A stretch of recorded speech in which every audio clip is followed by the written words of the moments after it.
I think that sorrow means sadness.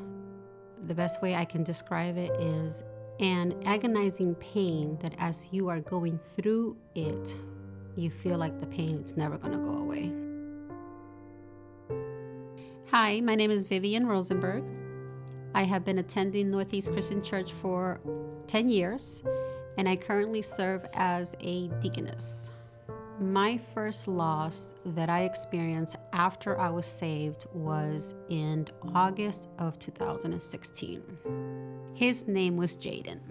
Jaden was my great nephew. We were at my house, and my sister received a call that something was wrong with Jaden. I just had this uneasy feeling that something wasn't right. Jaden was invited to a birthday party, a pool birthday party, and Jaden and another little girl, his little cousin of 2 years old, they fell in the pool.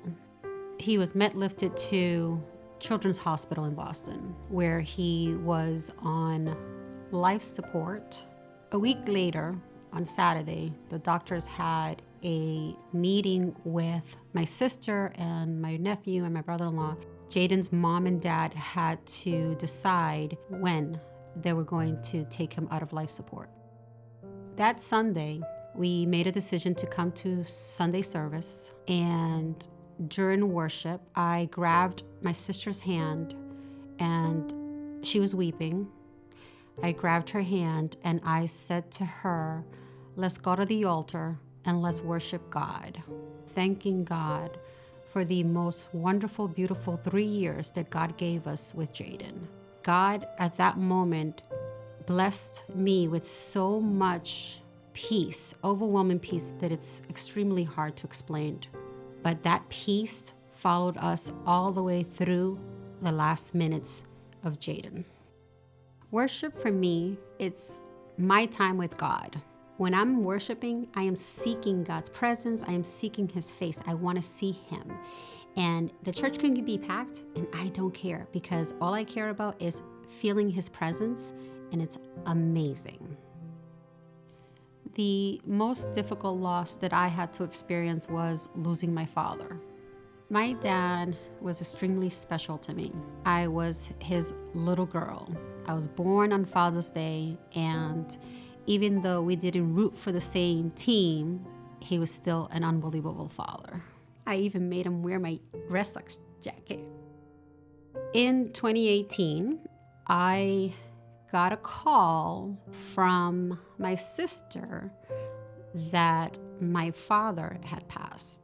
The night prior to that, he went to the hospital, and because the doctors couldn't find anything wrong with him, they sent him home. I told him that I could take the next flight to Puerto Rico. He said, "No, I'll be fine, you'll see." And I told him I loved him, and he said he loved me, and that was the last time I talked to him. I was angry at God because I could not understand why He would do this to me. Why would He take my father away from me?